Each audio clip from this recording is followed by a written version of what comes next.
as we start, could you tell me a little bit about yourself, how you came to stumble upon a donation journey?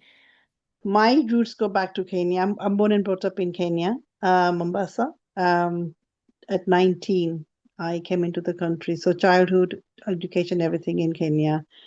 Since I was young, I was always wanted to do something meaningful. And I think one of my main goals since very, very young in my subconscious mind, I always had this that while I'm alive, I need to do something to make a difference in somebody else's life. Whilst growing up, seen a lot of poverty, seen a lot of pain, a lot of suffering, and I think that's probably what's given me sort of the thought to sort of do it. Back in the subconscious, always there. Mother of three children, grandmother of two now.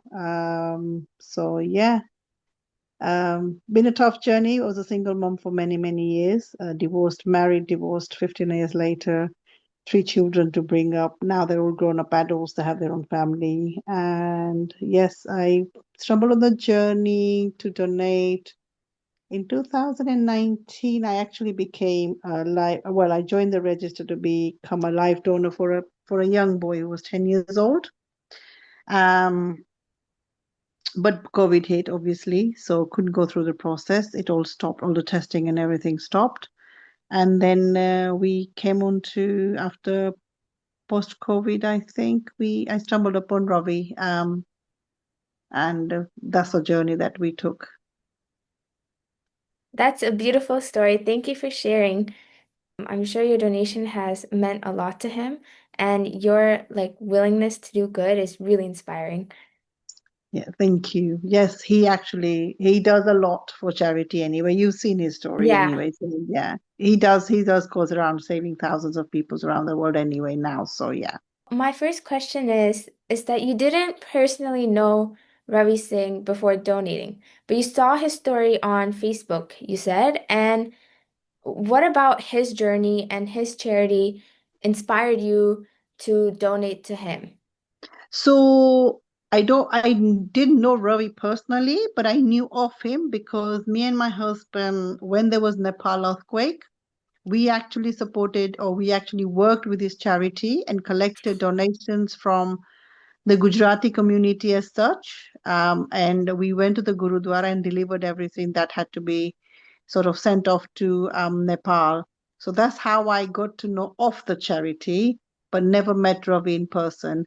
And then obviously he was a Facebook friend. So when I saw his story on Facebook, I said to my husband, "Oh, Ravi needs a kidney." And I think he immediately knew what my next step would be.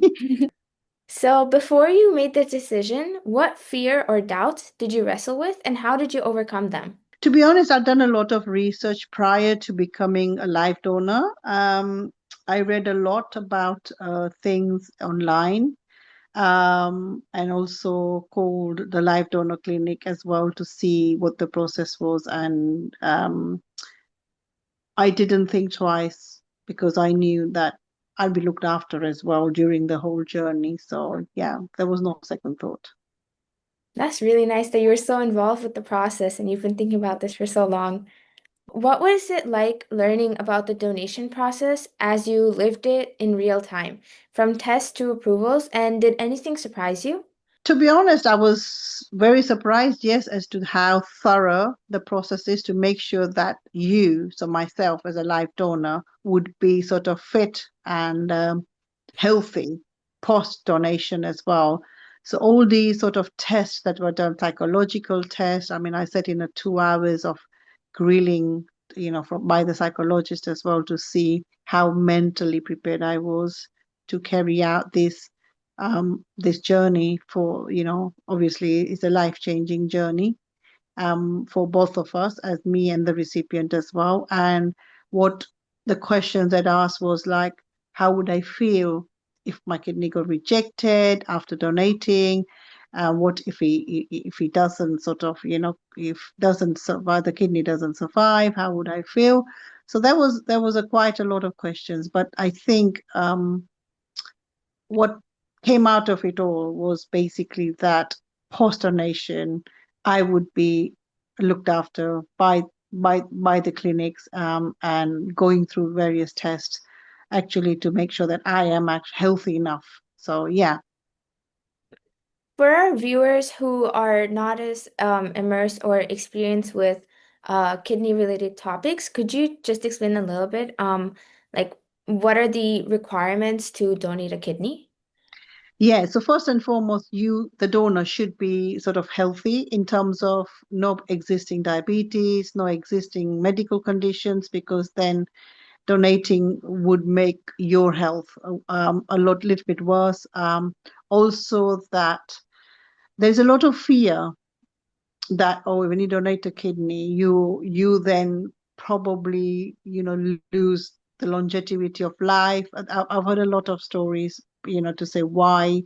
And I feel that if you make a decision, then there is, there's nothing. I'm 3 years on. I've not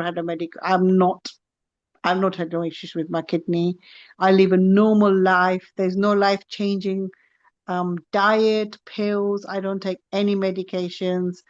I'm well looked after by the NHS here in the UK. I have regular checkups annually at the moment. And for viewers who actually have uh, people who are suffering from kidney disease and iron dialysis and are thinking about it, I would say don't think twice, because the life that you save by donating a kidney is worth more than anything else, and that person would have such a healthy life, and you as a donor would continue to live a healthy life regardless of what myths out there are. Yes, every every operation has its risks, but it's eliminated by the thorough process of um, the thoroughness of your pre-existing medical conditions and checkups done. So I went through a lot of regime. I did a whole day test of my whole body, my bloods, my urines, my MRIs, my echo, everything was done to make sure that my organs and my body would be healthy before I even, committed, or before I went on this the large process of donation.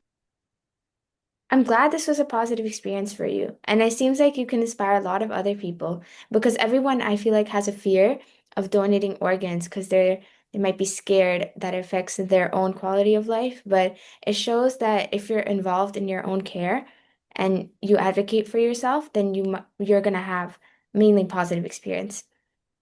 Yeah, I mean, post kidney. I mean, I was in hospital for 2 days.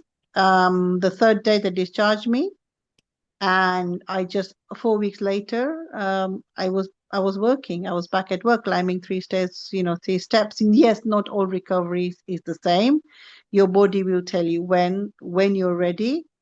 I have a very high pain threshold, so I was ready to go out and about.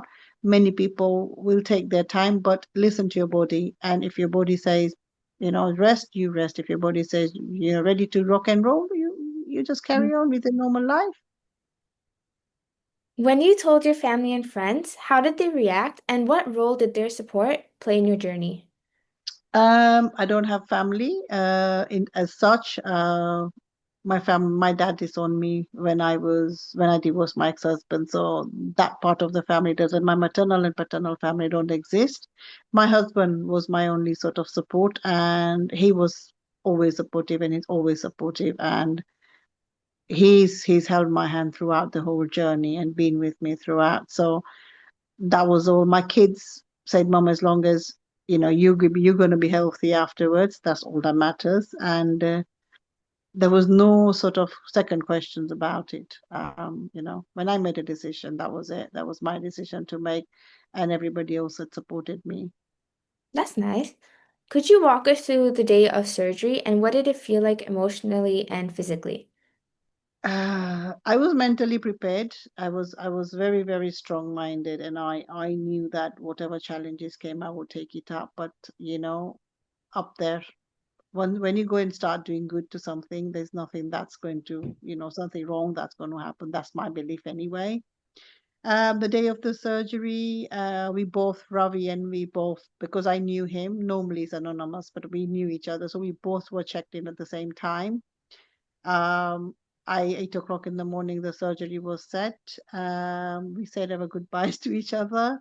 Very emotional, I think, for me at the time.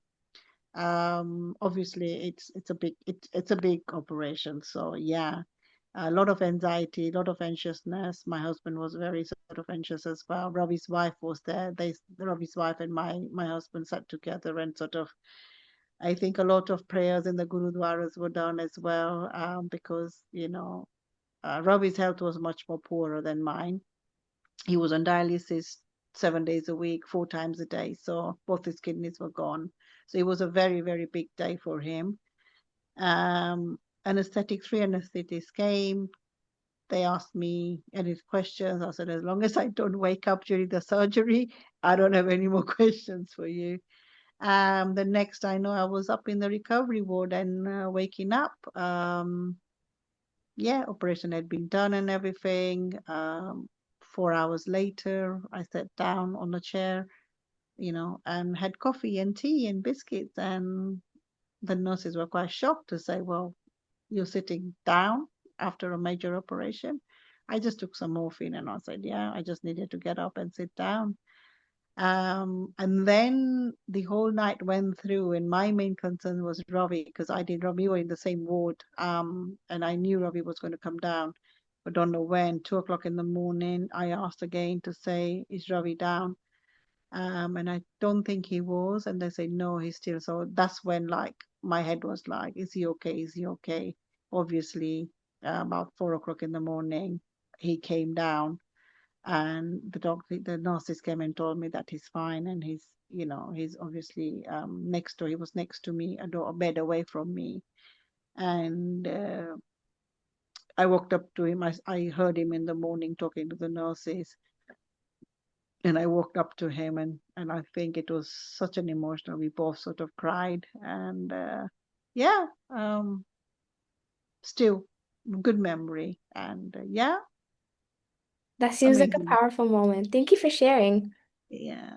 What was the toughest part of recovery, and how did you cope during those moments? To be honest, I didn't find recovery to be tough. Obviously, there was pain because there was cuts. Like there was a bikini line cut, and in my there was a belly, belly. The muscles were pulling. But my husband was very supportive, so I couldn't get up. Muscle to pull my muscle to get up. Husband always had to push me from the back. Just pain management, but I had medications obviously to take the pain. But yeah, first it was first 1 or 2 weeks that it was hard to just get up on your by your own self. You just needed support from somebody. But apart from that, I was walking, I was eating, I was apart from pain. No, there was nothing that was I would say that was tough. Being part of the recovery. Thank you. Were there specific things that helped you heal? Like if there's anything you recommend, like having positive energy. Yeah. Always it's all about the mindset. You need to go there with a positive mindset, go around and think positive. And I think what made me going was seeing Ravi getting stronger day by day. And then now he's back up. Before he never used to go out there and be able to support his charity, go out, fly. Now he's all over the world, just flying around and doing what he loves to do, save people and humanitarian aid. That's what he does, and aid. So he's able to see his workers, out on the grounds and be there physically present if he needs to be. So yeah, just be positive, just go in with an open mind. You're going to do something so beautiful, giving, you know gift of life to somebody. I mean, why would there be any negativity around you? So are you guys still in touch? And how would you say that donating a kidney has shaped you guys? A new family is found. I'm a Hindu, he's a Sikh. And his mom, she's over 80 at the moment, and obviously he was the eldest son. So the blessings that you get from all this, not only I guess not only his family, but everybody else around, in the universe as well. There's a lot of blessings that I think I've received over the last few years, and that keeps me going. Ravi, we are in touch. This year was my third anniversary, so he came to visit me, surprised me, and said happy anniversary, and that was nice. Brought me flowers. So yeah, we try and do a dinner or something, but because it's very very busy, it's just not possible sometimes. But I'm quite happy that he's out there and living a good, fulfilled life as well. I like that a lot. I really love your answer because it seems like you feel so happy seeing others successful, and that's a really nice, positive mindset to have. Thank you. Has being a donor changed the way you view your own health, lifestyle, or even like the value of everyday life? Yes, I have one kidney myself, so I have to look after it. I have to be positive, but I also have to look after my own health because obviously that one kidney is very precious to me now for my own self, and to prevent any diabetes or anything, I've sort of embarked on a health journey myself. Before I would sort of eat anything and everything. Now I'm sort of quite health conscious, in terms of eating healthy, keeping my kidneys healthy. I never used to drink water before. I mean, I used to, but not as much. I have at least 2.5 liters of water every day. Yeah, and physical health is more important as well to keep everything else because my family is diabetic and my family has diabetes. Obviously, coming from the South Asian communities, we are always prone to or genetically conditioned to be diabetic. So I need to keep that at bay or keep away from it because obviously kidney disease, with diabetes, kidneys are affected and everything. So yeah, a lot of mindfulness about eating and being healthy and conditioning yourself to sort of be healthy as well, has come into the mind and into the process of my everyday life now. And do you think that these like being more conscious of your health and striving to be healthier, do you think that it's a positive addition or an inconvenience to your life? I think it's a positive. It's a positive sort of experience and a positive attitude towards. I mean, we sort of the Asian communities tend to eat a lot of food that is not good for us. The fried food, the fatty foods, the sweet foods. Yes, it's fine in moderation, and it's not like I cut it out completely. I do eat, but I'm mindful. If I eat, I'll probably indulge in it once a week, but not every day like we normally do. And for me, it's a positive experience. For me, it's a positive change. For me to keep myself healthy and to survive on my one kidney that I've donated. Um, I think it's good. Nobody's told me to do this, no professionals or nobody, but it's on my own accord that I've decided that I really need to focus on my own self and my own health as well. What are three things you would tell somebody who's looking to donate a kidney? And that could be like before they've done it or like even during recovery. What would you tell them? You will have a lot of questions. Do your research. Ask all the questions to the professionals that are involved in the day to day care of the person. You may be donating to your relation, you may be donating to a stranger. Whichever you decide to choose, do your research and ask all the questions before you embark on the journey because the last thing you want to do is give somebody hope and then take it away because you may say, yes, I'm going to do it. That's given the person hope. And then to come back out and say, well, sorry, not, this is not for me. That's going to be very, very hard on the person and it causes a lot of relationship and heartbreaks. Yeah. Research is first and foremost. Make sure that you know what you're doing and be strong enough to go through the process yourself and make sure you have the support of your loved ones and your close family and friends, as family, especially your family, to support you and educate them as well because you can't just go in and say, well, this is what I'm doing. No, because they will want to know answers to why. So you must have a reason as to why you want to do it and then the pros and cons. Every operation has pros and cons, and this is part of it as well. So I think research is primarily your main thing. Um, since the donation, I've had so many people call me to say, can we speak, can we talk about it, and can you give us some guidelines? Can you speak about your experiences?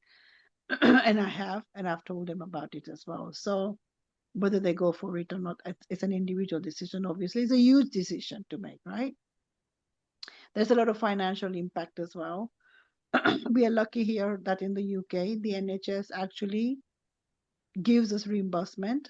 But different parts of the world, different countries have different sort of needs and requirements. So if you're in a position to do that, then so be it. I mean, for me, it was a positive experience.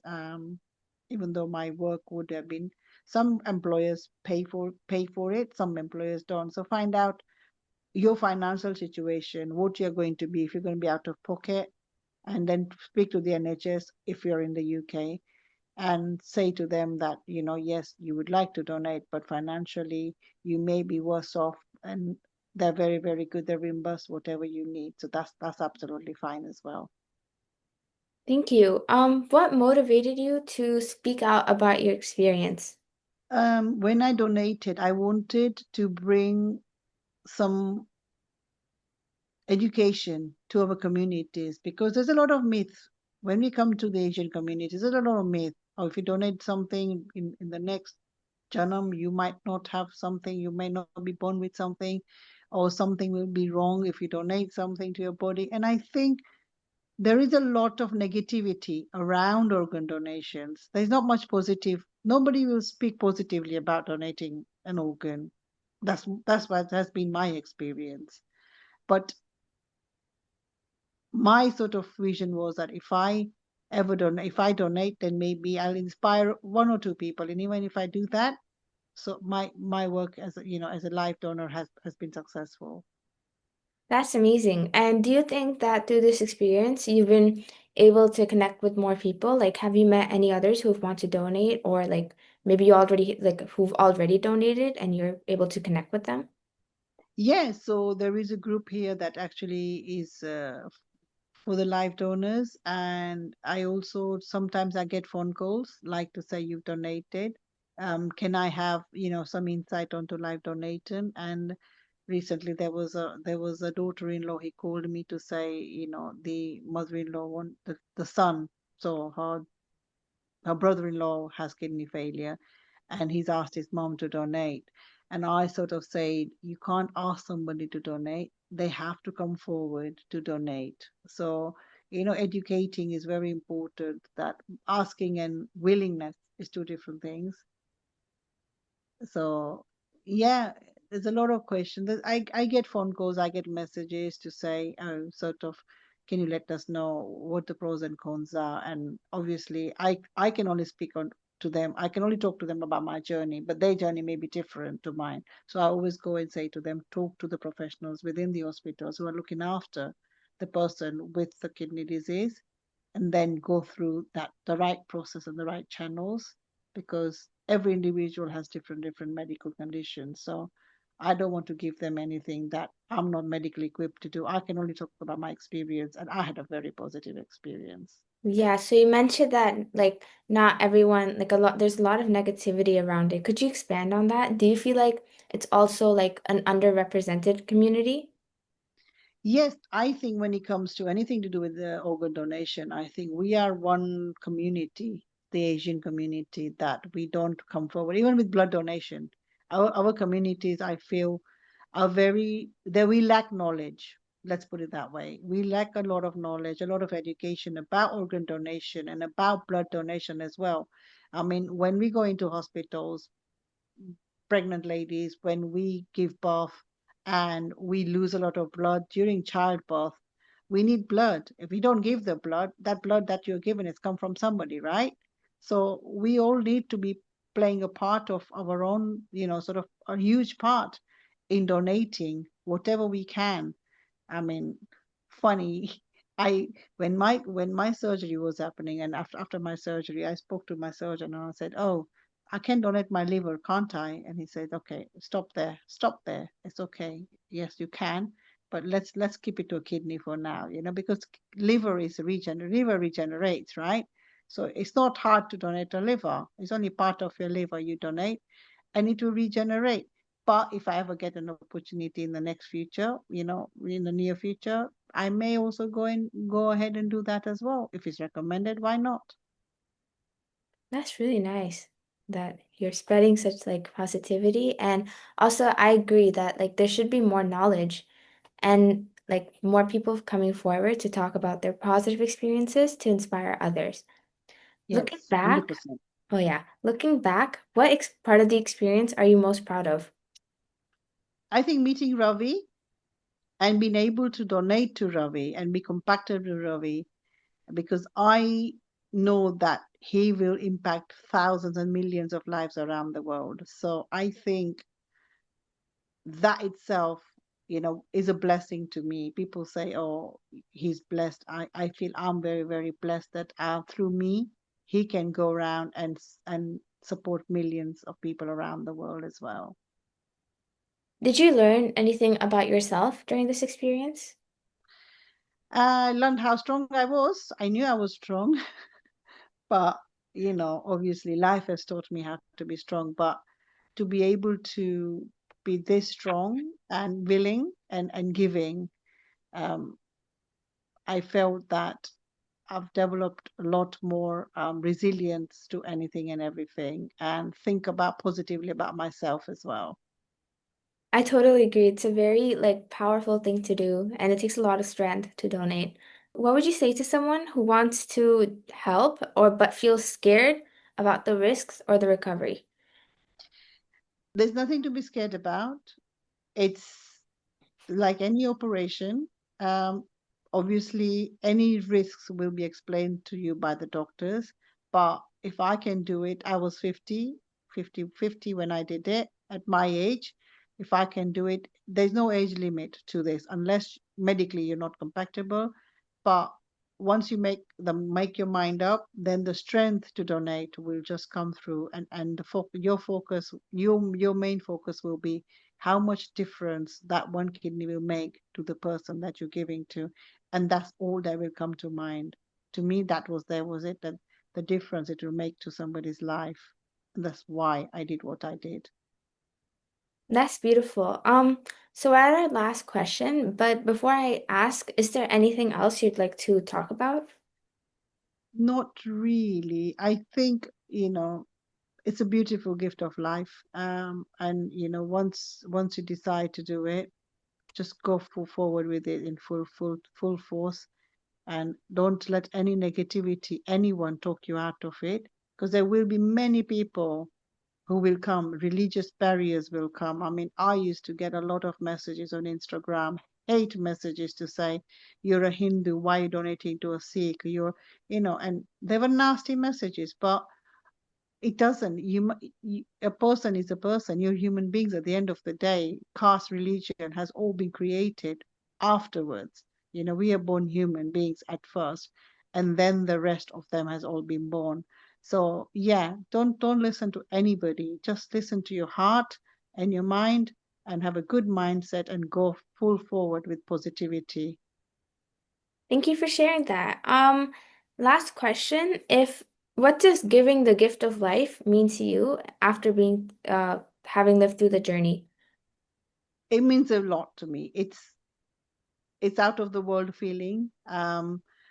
It has a lot of meaning to actually see somebody. If I die, I'm going to give my organs anyway, but to see something that I've given, and then to see that person thrive on a day-to-day basis, to see the family happy, to see his mother, Ravi would have not made it by now, because he was really, really ill. And to see his mom so happy, so content. Every time she sees me, she has this massive smile. We go to annual dinners for his charity, and that's the one time I see everybody, his sisters, his brothers, everybody, and the blessings that I get. I think it's quite emotional and heartfelt as well. And they good feel vibes, they good feel blessings as well. And I think after the donation, a lot of good has come my way as well in terms of, fulfilling my own dreams and fulfilling my own sort of goals as well. So that's brought a lot of blessings in my life as well. So this gives you a feeling of like accomplishment and it like 100%. purpose. Yeah. 100%. Yes. I feel my purpose of life was probably to give Ravi a life as well. And that has been fulfilled now. So there's nothing more left for me to do apart from just carry on being a good person that I am and bring positivity to people's life as well. Thank you so much. So that was our last question. Thank you for sharing your experience, and I'm sure, like I'm 100% sure it's gonna inspire a lot of other people.